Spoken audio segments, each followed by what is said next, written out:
तो स्टूडेंट लोग, आज जितना मैंने तुम लोगों को पढ़ाया, लगता है सब कुछ तुम लोगों को समझ में आ गया है। टाइम अप हो गया है, लेकिन मैं और आधे घंटे के लिए तुम लोगों को क्लास लेना चाहता हूँ, क्योंकि एग्जाम भी सामने आ गया है, सिलेबस भी खत्म करना है, और मैं नया हूँ। तुम लोगों को पता है, मैं नया ज्वाइन कर चुका हूँ, तो इसलिए जितना जल्दी हो सके मैं सिलेबस को खत्म करना चाहता हूँ कि इसीलिए आधे घंटे और ज्यादा तुम लोगों का क्लास लेना मैं चाहता हूँ। क्या तुम लोग क्या बोलते हो?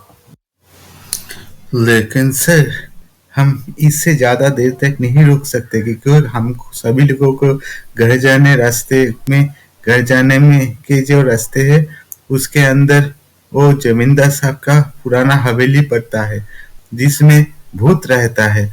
मम्मी पापा भी बोला है शाम होने से पहले ही घर लौटाना। पहले वाले शहर को पता था, तो इसलिए वो ज्यादा देर नहीं करते थे।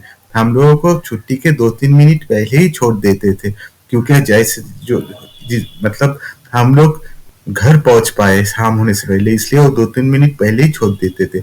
सर, हम लोगों को अब छोड़ दीजिए, नहीं तो वो रास्ते से जाने तक शाम हो जाएगा, और वो जमींदार की पुराने हवेली से भूत निकल आएगा और हम लोगों को जबेट लेगा। सर, हम लोगों को अभी जाने दीजिए।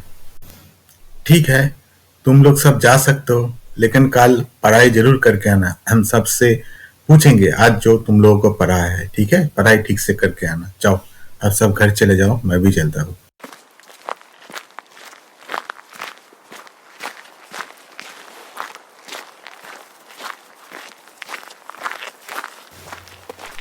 अरे, टीचर्स रूम में तो कोई नहीं है। लगता है सब लोग निकल गए। लगता है बच्चे लोग सही बोल रहे थे। यहाँ पे कोई पुरानी जमींदार की हवेली है, जिससे लगता है सिर्फ बच्चे ही नहीं, सब लोग डरते हैं। चलो, मैं भी घर की तरफ निकल जाता हूँ और वो रमेश चाचा से पूछता हूँ कि ये मामला क्या है। रमेश चाचा के घर तो बहुत ही अच्छे हैं, मुझे तो बहुत ही अच्छे लगा, बहुत अच्छा इंसान है। हाँ, किराए पे रहता हूँ, लेकिन एक बार भी मुझे लगा नहीं कि मैं उसका किरायादार हूँ। बहुत ही अच्छा इंसान है। उसी से इस रहस्य के बारे में पूछता हूँ कि ये रहस्य क्या है, इतना लोग डरता क्यों है इस पुरानी हवेली से, इस जमींदार की पुरानी हवेली से। आओ आओ रितेश, बताओ कैसे गया तुम्हारा पहला दिन स्कूल में। आओ आओ, इधर बैठो, बताओ कैसे गया, कैसा लगा हम लोगों का गांव, ये भी बताओ। गांव तो आपका बहुत ही खूबसूरत है, और स्कूल भी अच्छा है। स्कूल के टीचर्स भी अच्छे, स्कूल के बच्चों भी बहुत अच्छा है। लेकिन एक बात मुझे समझ में नहीं आया, जो मैं आपसे पूछना चाहता हूँ। तो पूछो क्या? हाँ हाँ, बेफिक्र होके पूछो, जो भी पूछना है एकदम से पूछो, कोई प्रॉब्लम नहीं है, कोई बात नहीं है। पूछो पूछो, बेफिक्र होके पूछो, क्या पूछना है। स्कूल की बच्चों से मुझे पता चला कि यहाँ पे एक जमींदार की पुरानी हवेली है, जो कि भूतिया है, जिसके पास से शाम के बाद कोई भी जाने से डरता है। तो आप मुझे उसका रहस्य एक बार बताइए। हाँ, तो सुनो, ये बहुत पुरानी बात है। आज से 150-200 साल पहले की बात है।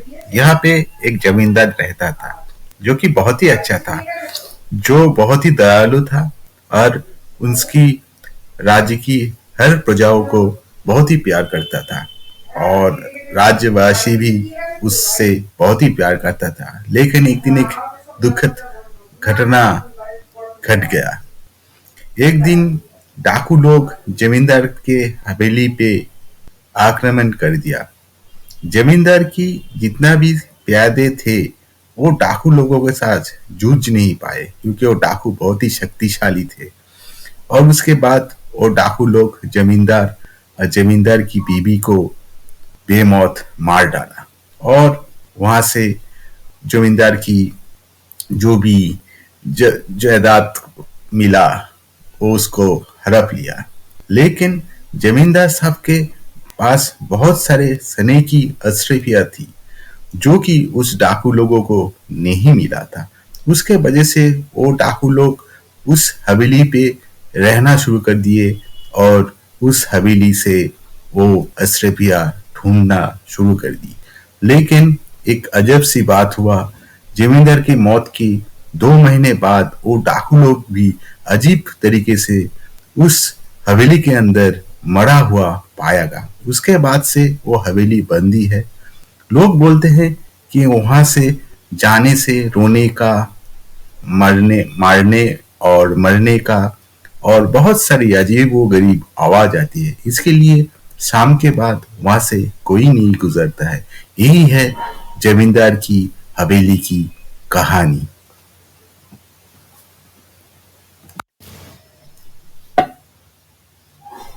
तो चाचा जी, मैं क्या बोल रहा हूँ, मेरा एक दोस्त है।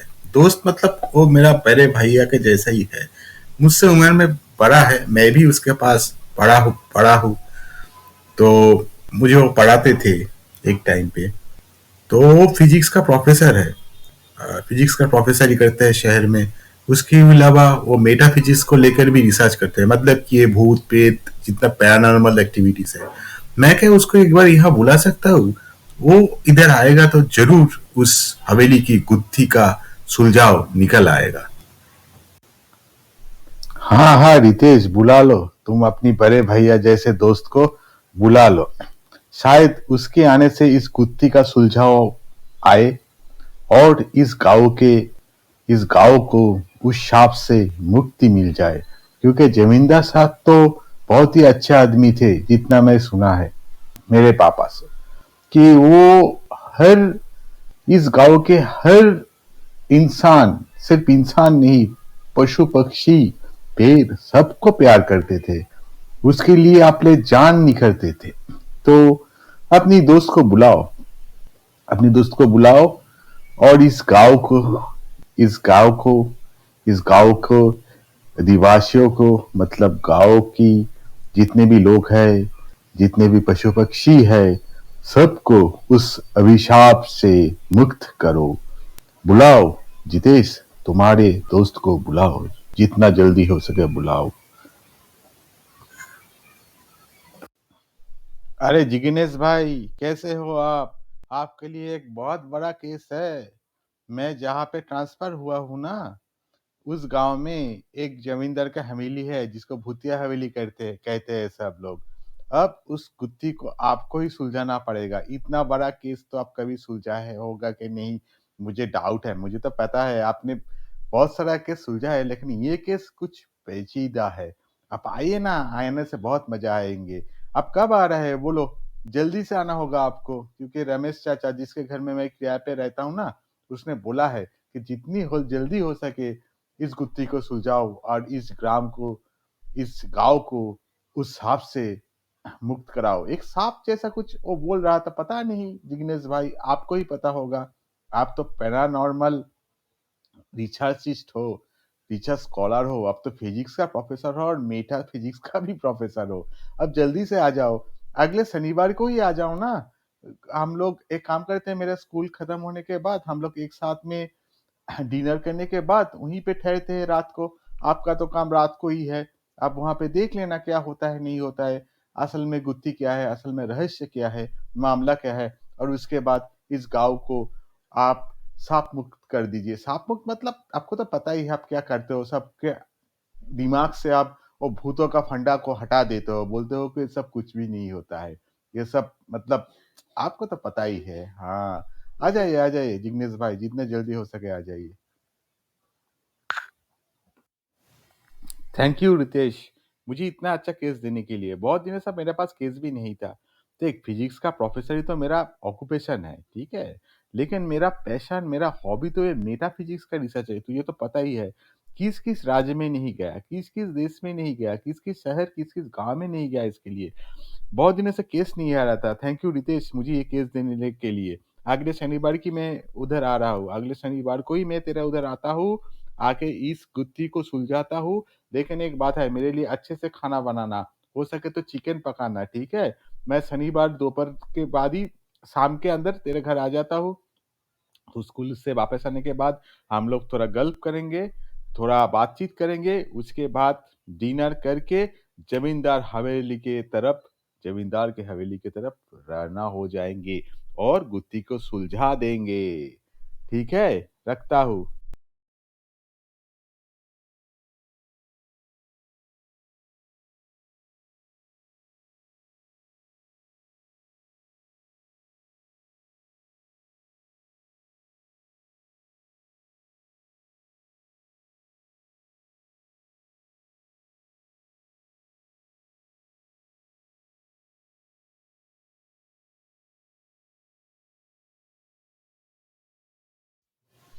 चाचा जी, यही है मेरे बड़े भाई जैसा दोस्त, जिग्नेश भाई, जिग्नेश दादा, जिसके पास हमने बचपन में पढ़ा है। बचपन में क्या क्यों, कॉलेज में भी यही मुझे पढ़ा रहा था। कॉलेज में भी मैं इसके पास ही पढ़ता था। ये तो फिजिक्स का प्रोफेसर है और मैं मैथमेटिक्स का स्टूडेंट हूँ। तो ये मुझे फिजिक्स और मैथमेटिक्स दोनों ही पढ़ाते थे। उसके साथ साथ इसका एक बहुत बड़ा हॉबी है, वो है पैरानॉर्मल एक्टिविटीज के ऊपर रिसर्च करना, जो कि मेटाफिजिक्स के ऊपर रिसर्च करना। और आपको तो पता ही है, ये आए हैं इसलिए ही। और जिग्नेश भाई, ये है हम लोगों का मेरा रमेश चाचा, जिसके पास मैं किराए पे रहता हूँ। ये मेरा पिताजी जैसा है, आपको तो पता ही है। बचपन में ही मेरा माताजी चले गए थे और उसके बाद इस नौकरी को ज्वाइन करने से पहले मेरा पिताजी भी चले गए। अब ये तो बोलता है भाई तू मेरा बेटे जैसा ही है। रमेश चाचा कभी शादी नहीं किया, आपके ही तरह वो बैचलर ही थे। आप लोग तो बहुत अच्छे हैं, बैचलर्स पार्टी भी कर सकते हैं। ठीक है, आप खाना खा लेते हैं और उसके बाद हम लोग जमींदार की हवेली की तरफ निकल पड़ते हैं। हाँ जिग्नेश भाई, आप मेरी तरफ से यह काम कर सकते हैं, मतलब कि मैं तो बुरा हो गया हूँ, लेकिन जिग्नेश भाई, जितना रितेश से आपके बारे में सोचा सुना हूँ, उससे मुझे लगता है आप इस गुत्थी को सुलझा सकेंगे। आप इसको गुत्थी को सुलझा सके तो पूरा गांव वालों की तरफ से आपके लिए पार्टी होगा। जाइए जिग्नेश भाई, आज इस गुत्थी को सुलझा के ही आइए। रितेश और जिग्नेश, उठो उठो। नींद से उठो, जमींदार साहब तुम लोगों को बुला रही है। तुम लोग तो सिर्फ हवेली देख के ही सो गए, असली बात तो तुम लोग नहीं सुने ना। जमींदार साहब तुम लोगों को असली बात बताना चाहता है। रमेश चाचा खोए, तुम लोग वादा करके आए थे कि गुत्थी सुलझा के जाओगे। अब उठो उठो रितेश, जिग्नेश, नींद से उठो और जमींदार के साथ चाय पियो। जमींदार साहब तुमको चाय पीने के लिए बुला रहे हैं।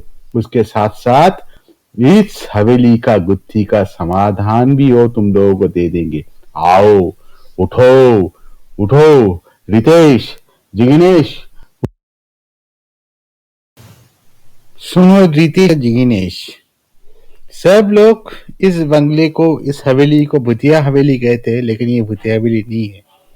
मैं अपने प्रजाओं से बहुत प्यार करते थे और उन्हीं लोगों के लिए बहुत सारे सोने की अशरफिया मैंने इकट्ठा किया था। लेकिन वो डाकू के हमले के बाद हम लोग मर गए और अपनी गांव वासियों को, मेरी जो गांव के लोग हैं, उन लोगों को मैं वो अशरफिया दे नहीं पाए। तो मेरे आत्मा का शांति इसीलिए नहीं हुआ है। मेरे आत्मा का शांति तब होगा जब ये सोने की अशरफिया इस गांव की भलाई के लिए उपयोग होगा। तो जिग्नेश और रितेश, मुझे पता है कि तुम लोग ही ये काम कर सकते हो। एक बात सुनो, मेरे घर के बाहर जो बड़ा पेड़ है ना, उसके नीचे ही वो सोने की अशरफिया गड़े हुए हैं। तुम लोग जाओ, उस सोने की अशरफिया को निकालो और गांव वासियों में वो सब सोने की अशरफिया तुम लोग डिस्ट्रीब्यूट कर दो। तुम लोग ये सोने की अशरफिया गांव वासियों में डिस्ट्रीब्यूट कर दोगे तो हम लोगों की, मेरी ही नहीं, इस हवेली पे जितने भी आत्मा, अतृप्त आत्मा है, सबको शांति मिल जाएगा और हम लोग इस हवेली को छोड़ के चले जाएंगे। जाओ जाओ जाओ, देर मत करो रितेश, जिग्नेश, ये सोने की अशरफिया गांव वालों में तुम लोग बांट दो।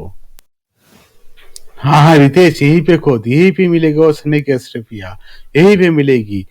थोड़ा और खोद, थोड़ा और खोद, यहीं पे मिलेगी वो सोने की अशरफिया। उसके बाद इस अशरफिया को हम गांव वाले में बांट देंगे। उसके बाद जमींदार साहब और जितना भी भूत इस हवेली में कैद है, सबको मुक्ति मिल जाएगा और हम लोग इस गुत्थी को सुलझा सकेंगे। हाँ हाँ जिग्नेश भाई, अशरफिया मिल गई। अब हम कल सुबह को ये सब अशरफियों को गांव वाल में बांट देंगे। उसके बाद गांव वालों भी अमीर हो जाएंगे। और ये भूतिया बंगला, आप भूतिया बंगला नहीं, भगवान की तरह वो लोग जमींदार साहब को पूजेंगे कि जमींदार साहब तो सचमुच ही भगवान जैसे ही थे, जितना हम लोगों को पता चला। और अगले दिन जिग्नेश और रितीश ने वो सब सोने की अशरफिया गांव वालों में बांट दी। उसके बाद गांव वालों यकीन करने लग गए कि जमींदार साहब सचमुच भगवान जैसे ही आदमी थे। इसलिए गांव वालों ने जमींदार साहब की हवेली को एक मंदिर बना दिया और जमींदार साहब की एक मूर्ति बना के उस हवेली में बैठा दिया। उसके बाद वो लोग उस हवेली को एक मंदिर जैसे मानने लगा और जमींदार साहब की पूजा करने लगा। अब उस गांव में जमींदार साहब एक भगवान जैसी है। जमींदार साहब की मूर्ति को हर रोज पूजा जाती है और उसकी हवेली को एक मंदिर माना जाती है। अब उस गांव के लोगों को यकीन हो गया कि जमींदार साहब की मूर्ति को जब तक वो लोग पूजेंगे, जब तक जमींदार साहब की हवेली को वो लोग मंदिर मांगेंगे, उन लोगों के ऊपर कोई भी परेशानी, कोई भी दिक्कत नहीं आ सकता। तो दोस्त लोग, ये कहानी अच्छा लगे तो चैनल को जरूर सब्सक्राइब करना, एक लाइक जरूर कर देना और जितना हो सके शेयर कर देना।